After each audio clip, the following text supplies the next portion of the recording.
주의 성령이 내게 임하셨으니. 오늘 나눌 하나님 말씀은 데살로니가전서 2장 13절. 우리 함께 크게 2장 13절 함께 읽겠습니다. 시작.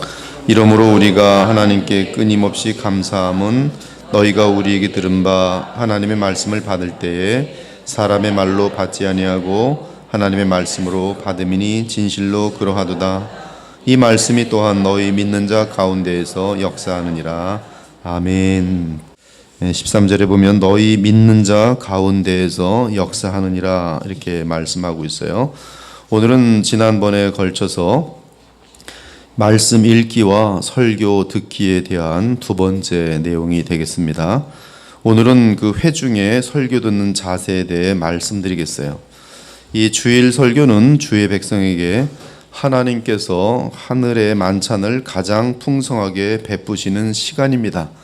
그래서 여러분들은 주일날 공교회의 공예배를 가장 소중히 여기셔야 돼요. 이것을 소중히 여기지 않는 것은 사실은 말씀도 없인 여기는 것이고 나아가 하나님을 무시하는 것입니다. 그리고 특별히 주일날에 선포되는 이 말씀은 하늘의 만찬, 하나님께서 친히 준비하신 만찬이 풍성하게 베풀어지는 시간입니다.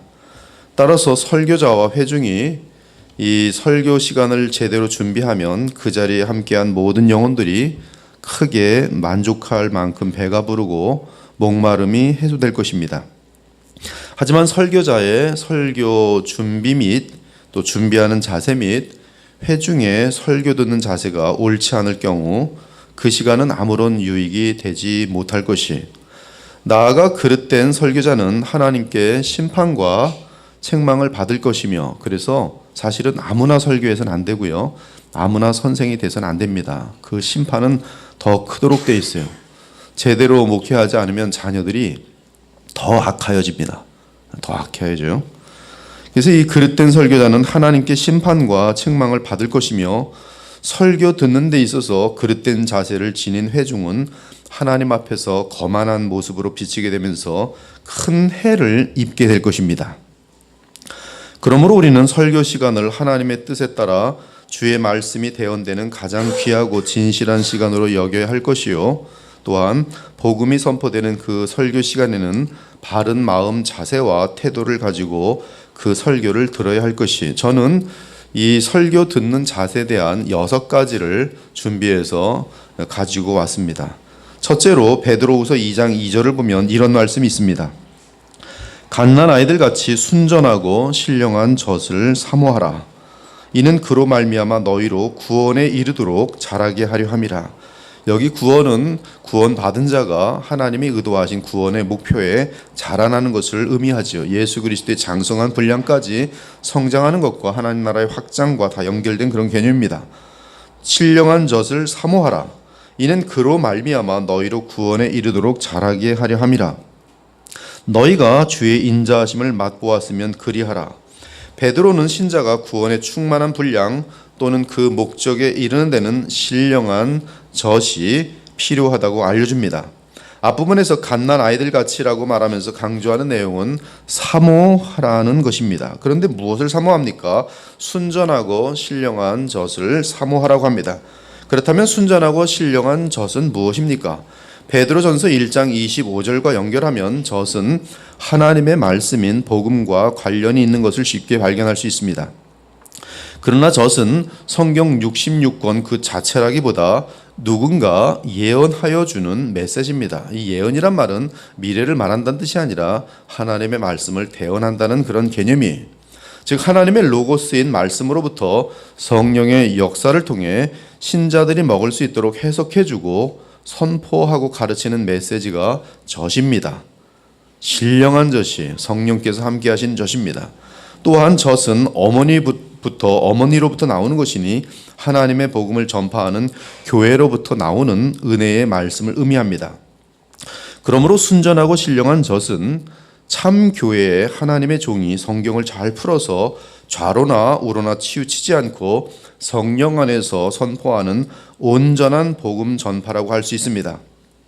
그러한 복음을 사모하며 마실 때 특히 공예배를 통해 선포되는 복음의 말씀을 겸손함으로 어린아이같이 받아 먹을 때 그러한 성도는 구원의 충만한 분량에 이르게 되는 것입니다. 이것은 하나님의 말씀인 것이. 그러므로 요약하면 성도들이 그리스도를 닮아 구원에 이르도록 잘 자라나기 위해서는 신령한 젖으로 불리는 복음의 설교가 잘 준비되어야 하고 회중은 갓난 아이들같이 순전하고 신령한 젖을 사모하는 가운데 그 젖을 먹고 마셔야 하는 것이, 그러면 무럭무럭 자라나도록 되어 있는 것입니다. 이에 우리는 사무엘처럼 말씀하옵소서 주의 종이 듣겠나이다 라고 기도해야 될 것이. 둘째는 성경은 말씀 듣기를 유념하지 않고 들은 것을 흘러 떠내려가게 하는 자들은 큰 위험에 처할 것을 경고합니다. 그러므로 우리는 들은 것에 더욱 유념함으로 우리가 흘러 떠내려가지 않도록 함이 마땅하니라. 읽은 것이라 하지 않고 성경은 읽는 것이라고 하는 표현들이 있고요, 들은 것이라는 표현이 있어요. 이 들은 것은 분명하게 하나님의 말씀에 대한 선포입니다. 복음에 대한 선포예요. 그리스도의 말씀입니다. 천사들을 통하여 하신 말씀이 경고하게 되어 모든 범죄함과 순종하지 아니함이 공정한 보응을 받았거든 우리가 이같이 큰 구원을 등한히 여기면 어찌 그 보응을 피하리요. 여기서 유념하다라는 의미는 귀로 들은 것을 대단히 조심하여 마음에 새기다라는 뜻입니다. 즉 하나님의 마지막 말씀인 예수 그리스도에 관한 복음을 들을 때, 지금 시브리서 우리 너무나 공부 많이 했죠. 그 첫 번째 내용은 계시에 대한 말씀이요, 예수님이 마지막 말씀, 이 복음 자체인 것을 히브리서는 분명히 선포하고, 그 하나님의 마지막 말씀인 예수 그리스도에 관한 복음을 들을 때 대단히 조심하여 마음에 붙들라는 말씀입니다. 우리는 들은 것에 더욱 유념함으로 흘러 떠내려가지 않도록 함이 마땅하다. 이렇게 조심하여 붙들라는 것을 강조하기 위해 히브리서 사도는 흘러 떠내려가지 않도록 하라고 말하고 그것이 마땅하다라고 말하고 있어요. 당연한 것입니다. 당연한 것이, 즉 청중들이 하나님의 아들에 관한 큰 구원의 소식 곧 복음을 들을 때 더욱 유념함으로 듣고 그 들은 것을 흘러 떠내려가지 않도록 마음에 새겨야 하는 것은 당연하다는 말씀이. 그러므로 우리는 최대한으로 온 마음을 다해 하나님의 마지막 말씀인 그리스도와 그분의 순종 및 구속에 관한 복음을 듣고 붙들어야 합니다. 그래서 그런지 예수님 당시에 택함 받은 백성의 특징은 주께서 말씀하실 때 귀를 기울여 들은 것이, 택함 받은 백성들은 분명한 특징이 하나 나타나는데 귀를 기울여 듣습니다.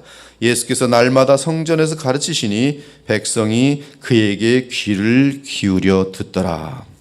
귀를 기울인다는 것은 마음속에 다른 모든 생각들을 다 내던지고 지금 이 말씀을 듣지 못하면 생명을 잃을 수도 있다는 각오로 듣는 것을 말합니다.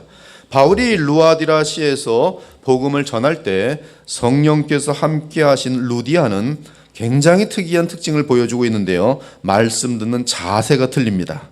그러자 성령께서는 그녀의 마음을 열어 바울의 복음과 계시를 이해하도록 하십니다.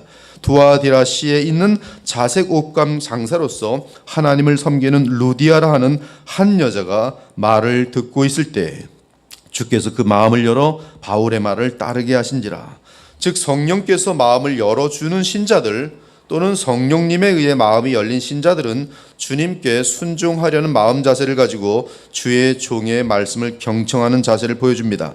이것이 하나님의 말씀을 듣는 자세예요. 셋째는 오늘 본문을 통해 주신 말씀처럼 참된 복음 선포는 하나님의 말씀으로 받아야 합니다.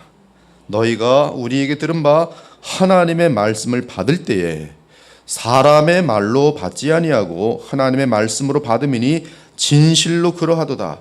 이 말씀이 또한 너희 믿는 자 가운데서 역사하느니라. 이 말씀은 사실 두려운 말씀이, 여기 올라와서 인간의 말을 하는 것은 안 된단 말씀이. 여기 올라오면 하나님 말씀을 전해야 되고요, 듣는 청중들은 하나님의 말씀으로 들어야 돼요. 단에서 무슨 뭐 정치 얘기나 하고 뭐 자기 자랑이나 하고 무슨 뭐 농담이나 하고 뭐 개그맨 같은 얘기나 하고, 이거는 지금 신령한 이 대언의 자리, 예언의 자리를 더럽히고 있는 것이, 하나님의 말씀이 선포돼야 된다는 동일한 책임감과 공감이 있어야 합니다. 그래야 하나님 말씀이죠. 농담인데 사람들이 하나님 말씀 받으면 되겠습니까? 장난인데 하나님 말씀으로 받으면 되겠어요? 문제가 커지는 거 아니겠어요? 하나님 말씀으로 받을 만큼 엄중한 말씀을 증거해야겠지요. 아무튼 하나님의 진지한 엄중한 사랑의 거룩의 복음의 말씀이 선포될 때는 청중들 역시 그 말씀을 하나님의 말씀으로 받아야 돼요. 전하는 사람은 이단적인 것을 말하는데 세뇌시켜서 하나님 말씀으로 만들어 놓은 것들 다 이단 교주들이죠. 하나님 말씀이 선포돼야 되고, 그리고 듣는 분들은 하나님 말씀으로 받아야 돼요. 그러므로 우리는 하나님을 경외하는 마음으로 무릎을 꿇고 기도한 후 설교를 들을 것이며, 설교를 들은 후에도 그 말씀을 감사하며 기도로 무릎 꿇어야 할 것이, 넷째는 설교를 들을 때에 내가 무엇을 행하여야 하리까라고 하며 들으셔야 돼요. 이 부분이 대단히 중요합니다. 설교 듣는 것은 지적 유의가 아니에요. 지적으로 뭘 알아가는 것이 아니에요. 그 부분이 포함되어 있지만 설교는 언제나 obedience, 순종을 요구합니다. 설교를 지적 유의의 수단으로 삼지 않기 바랍니다. 따라서 설교자도 이 자기 지식을 전달하는 것이 설교의 단이 아닙니다. 신학 지식 복잡하게 맨날 설교단에서 얘기해봤자 머리만 커지는 교인들이 만들어질 뿐이지 삶에서나 가정에서나 아무런 영향력이 나타나지 않아요. 이 말씀은 무엇을 행하여야 하리까? 그리고 이 설교하는 그 내용은 항상 우리의 마음과 삶을 향한 하나님의 요구가 담겨 있도록 되어 있어요. 이에 야고보 사도는 주의 말씀을 듣되 믿고 순종하기 위해 듣는 자와 그렇지 못한 자가 비교되고 있습니다. 그러므로 너희 영혼을 능히 구원할 바 마음에 심어진 말씀을 온유함으로 받으라.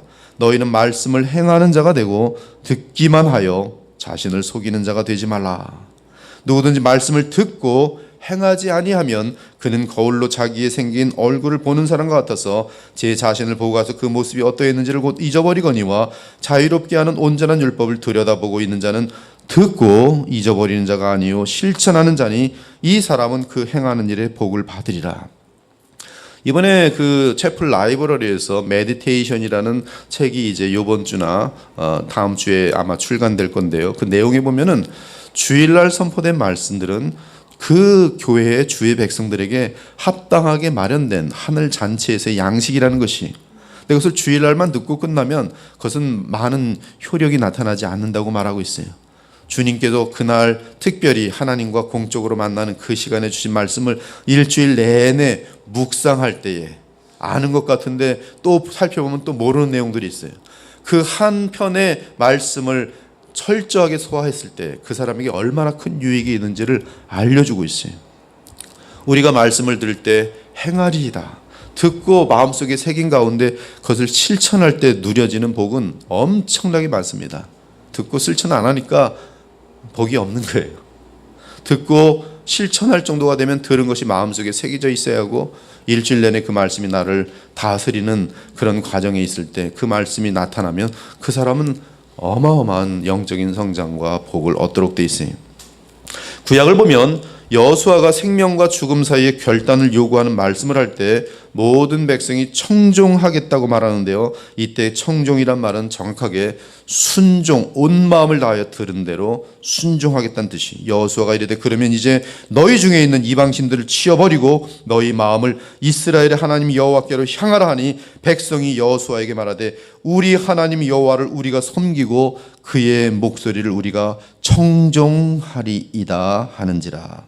예수께서 말씀하셨습니다. 내 교훈은 내 것이 아니요 나를 보내신 이의 것이니라. 사람이 하나님의 뜻을 행하려 하면 이 교훈이 하나님께로부터 왔는지 내가 스스로 말함인지 알리라. 즉 우리는 참된 종을 통해 복음의 참 설교를 들을 때 그 말씀에 순종하려는 그러한 마음 자세로 들어야만 하나님의 말씀을 바르게 알 수 있다는 말씀입니다.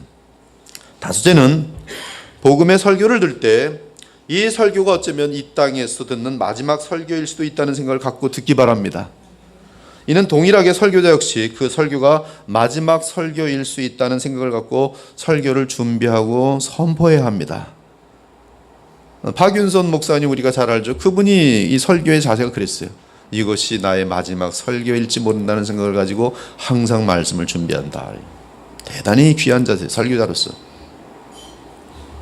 그리고 듣는 분들은 저 매주 듣는 거, 뭐 화요일도 듣는 거, 토요일도 듣는 거 이렇게 생각하는 사람은 안 돼요. 그 사이에 얼마든지 주님 품으로 돌아갈 수 있어요. 마지막 설교일 수 있는 거예요. 이러한 마음 자세로 설교를 준비하고 회중들은 그런 자세로 설교를 듣는다면 그 말씀이 얼마나 귀하게 다가오겠습니까? 얼마나 귀를 듣겠어요. 제가 여러분 오늘 이게 마지막 설교입니다. 그리고 정말로 떠난다고 생각해 보세요. 아마 다 들어와서 마지막 설교 듣느라고 눈들을 그동안 몇 년 졸았어도 마지막 설교는 안 놓치려고 아마 들을 거예요. 근데 그 자세가 매번 설교 때마다 그래야 된다는 말씀이에요. 그때 그 말씀은 생명이 되고 우리의 영혼을 깨울 것이에요. 제가 마지막 설교를 한다고 합시다. 그럼 제 인생 가운데 가장 중요한 메시지를 하지 않겠어요? 여러분에게 하고 싶은 최고의 마지막 말씀 하지 않겠어요? 동일해요. 요번에 뭐 중요한 설교는 주일날 남겨놓고 오늘은 대충이니까 토요일 날은 그렇게 대충 잠깐 넘어가야지. 때우는 식의 설교를 하는 사람 있어요. 그런 자세 가질 수 있어요. 그렇죠? 이 목회자들이 굉장히 많이 속는 게 있어요. 사람들이 많이 모이면 설교 준비를 천천히 해요. 높은 사람들이 있고 유명한 사람들이 있는 것 같으면 설교 준비 철저히 해요. 근데 그게 아니라 날마다 보는 사람 몇 사람 앉아있을 것 같으면 에이 잠이나 퍼지게다가 아침에 잘 일어나서 요렇게 해서 이렇게 해야지 간단하게 하려고 그래요. 이거는 굉장히 잘못된 자세예요. 공적으로 드려지는 모든 예배 때마다 온 마음과 뜻을 다해야 돼요. 동일하게. 저는 그래서 사실은 화요일이든 토요일이든 주일이든 그리 차이가 나지 않습니다. 물론 공예배가 모든 성도들이 하나님과 공적으로 예배 약속된 가장 큰 시간이기 때문에 더 많은 기도와 더 많은 신중함을 나타내지만 그러나 제가 가지고 있는 마음 자세는 매 설교마다 최고의 설교를 해야겠다. 어떤 퀄리티로 최고가 아니라 여러분들에게 드릴 최고의 말씀을 마련해서 드려야겠다는 마음이 큰 것이죠. 우리는 이 마지막 설교를 듣는다. 마지막 설교를 한다는 그런 자세로 만나야 되는 것이. 그러나 늘 듣는 설교이고 언제라도 아무 때나 들을 수 있다고 생각하고 대충 마음을 두지 않고 설교를 듣는다면 지금 저라도 동영상으로 또 남겨뒀으니까 집에 가서 동영상 듣지. 이러한 사람은 집에 가서 동영상 안 듣고요. 들어도 또 엉망으로 하나도 남지 않아요. 속지 마세요. 지금이 중요한 거예요. 예배 때 항상 예배 현장이 중요한 것이. 그래서 이 무슨 뭐 텔레비전 예배 이런 것들이 성립이 안 됩니다. 달라요. 현장에 와 있는 거하고. 여러분 사실 지금 푹 자고 뭐 우리 집사님 다 녹음해 두잖아요. 이 녹음팀. 그러면 이따 나중에 녹음이나 듣지. 이런 마음 들으면 교회 뭐라 옵니까? 아침부터. 힘들어 죽겠는데 아침부터 세수하고. 그렇잖아. 집에 있으면 세수도 안 하고 나중에 클릭 하나 딱 해서 오늘 이런 설교했구나. 아마 우리 교우들 중에 이렇게 지금 설교 듣는 사람이 있어요. 그래서 아침에 안 오는 사람이 있을 수도 있어요. 네, 그 차이는 엄청 큰 겁니다. 우리는 늘 듣는 설교이고 아무라도 언제라도 아무 때나 들을 수 있다고 생각하고 대충 마음을 두지 않고 설교를 듣는다면 그 사람은 매번 매 설교 때마다 같은 마음 자세를 갖게 되면서 지금 좀 졸아도 나중에 기록된 거 있겠지. 그 사람은 그러면서 계속 놓치는 것이. 계속 복음의 진리를 흘러 떠내려 보내게 되는 것이. 그러나 이는 하나님을 경외하지 않는 무례한 자세로 이어질 수가 있어요. 따라서 복음적인 설교가 선포되었는데 그리고 그 설교에 성령께서 역사하시는데 어떤 청중이 마음을 강하게 먹고 졸고 있다면 마음을 강하게 먹고 졸는 거예요. 잠이나 자자. 그런 설교자뿐만 아니라 그 설교의 주인공이신 그리스도를 멸시하는 것이기에 지옥으로 떨어질 가능성이 있어요. 여섯째는 설교를 들을 때 무엇보다 내 자신의 성령 충만함을 기도하기 바랍니다. 그리고 성령이 충만한 가운데 설교를 듣는다면 그 사람은 거짓 설교를 분별할 수 있을 것이며 설교하는 자의 동기를 읽을 수 있어요. 여러분들이 성령이 충만할 때 영적으로 예민해져요. 그리고 그런 훈련이 많이 되어 있고 바르고 아름다운 신령한 젖을 많이 먹은 사람은 어쩌다 다른 데서 설교를 때요. 그 목사의 심적 동기, 저 사람은 지금 하나님을 영화롭게 하는 게 아니라 자기 잘났다고 잘난 척하는구나. 다 들려요. 다 보여요. 사람을 세뇌시키는구나. 성령 충만하면 다 보입니다. 가짜들 다 보여요. 진짜 보입니다. 그리고 참된 종의 설교에 대해서는 온 마음을 다하여 그것을 받아먹느라고 온 마음을 다하게 돼 있어요. 즉 성령으로 충만한 신자는 설교를 통한 하나님의 복음의 말씀을 분별할 수 있습니다. 따라서 이러한 신자는 거짓 선자의 설교를 들을 때에 그 사람이 가짜 목사라는 것을 곧바로 알게 돼 있어요. 지금 이 시대에 이게 얼마나 필요한지 아십니까? 얼마나 많은 사람들이 자기의 판단을 믿고 인터넷 클릭하다가 나중에 보면 이단가 있어요. 자기는 아주 바른 것을 쫓아간다고 하지만, 근데 이들에게 문제는 뭐냐면 기도가 없고 자기를 맹신하는 그런 사람들이 그렇게 빠져들어요. 항상 성령으로 충만하면 성령 가운데에서, 기도 가운데서, 말씀 가운데에서 가짜들이 보이게 되어 있어요. 이 말씀을 잘 듣고 마음에 새기 바랍니다. 가짜와 진짜에 대한 예수님이 말씀하신 분별입니다. 선포되는 복음에 성령께서 함께 하실 경우 그 복음은 듣는 자의 심령에 따라 둘로 나뉩니다. 하나는 복음과 옥토가 만나서 의의 열매를 맺게 되고, 다른 하나는 심판으로 이어집니다. 선포되는 복음과 청중의 옥토밭이 만나면 반드시 100배, 60배, 30배의 결실이 발생합니다. 그 결실로는 회심, 지혜, 하늘의 기쁨, 평강, 자유, 찬양, 그리고 빛된 삶, 많은 그런 은혜의 삶들이 있어요. 그러므로 바울은 주의 백성들이 복음을 듣고 믿음으로 너희 사랑을 지식과 모든 총명으로 점점 더 풍성하게 하사 너희로 지극히 선한 것을 분별하며 또 진실하여 허물 없이 그리스도의 날까지 이르고 예수 그리스도로 말미암아 의의 열매가 가득하여 하나님의 영광과 찬송이 되기를 원하노라라고 기도하였습니다.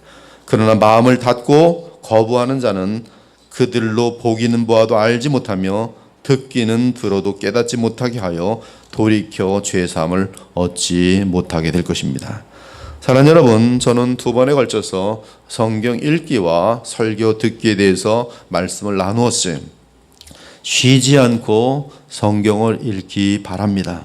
쉬지 않고 기도하시기 바래요. 성령 충만함을 위해 기도하시고 거룩한 삶을 살고 싶다고 계속 주님께 기도하시기 바랍니다. 특히 하나님의 말씀에 진실한 마음을 가진 주의 종의 설교를 온 마음과 뜻을 기울여 청중하기 바랍니다. 기도로 준비한 후 설교를 듣고 설교를 들은 후 또한 계속 묵상하며 기도하기 바랍니다. 왜 그렇게 해야 합니까? 복음의 메시지와 함께 하시는 성령의 역사는 다름 아닌 하나님의 음성이기 때문에 그런 것이. 그리고 여러분들이 정말 자신의 유익을 정말 구한다면, 영적인 신령한 유익을 구한다면 여러분이 여러분의 영혼을 함께 경성하며 깨어 기도하는 목자를 위해서 기도하셔야 돼요. 멀리 가서 자꾸 저번에 말씀드린 것처럼 어리석은 사람들은 자꾸 자기 아내를 사랑하지 않고 연예인 사랑하려고 그래요. 이건 바보 중에 바보예요. 그러나 행복한 사람은 자기와 가까운 사람을 사랑하는 사람들이. 마찬가지로 영적인 세계도 마찬가지. 목사님이 싫으면 좋은 목사를 찾아 떠날지언정 함께하면 그 목사님을 사랑해야 돼요. 우리 목사님 최고가 될 수 있도록 기도해야 돼요. 어떤 면에 최고해야 돼요? 말씀을 실천하는 면에서, 그리고 하나님 말씀을 온전히 대언하는 면에서 온전해야 돼요. 그래야 모든 교우들이 진정한 복을 받는 거 아니겠어요? 여러분들이 그리고 그 종이 여러분의 기도에 따라 예수님을 닮아가고 온전히 증언할 때는 또 그 말씀을 하나님의 말씀으로 받아야 되는 것이. 우리는 성경을 읽으면서 그리스도를 만나야 합니다. 또한 설교를 들으면서 그리스도를 만나야 합니다. 모든 목적은 그리스도를 만나는 것이. 주님과 우리의 만남은 말씀과 함께 하시는 성령의 역사로만 가능합니다. 그 성도가 그리스도를 만나면 그 성도는 그리스도를 중보자로 하여 하나님을 만나게 됩니다. 이것이 바로 기도의 힘이요 예배이고, 이것이 하나님의 보좌로부터 내려오는 온갖 은혜를 받는 방편입니다. 이때 하나님의 은혜는 그리스도를 믿고 의지하는 우리에게 성령을 통해 전달되면서 우리의 영혼에는 생수의 강이 넘치게 되는 것이.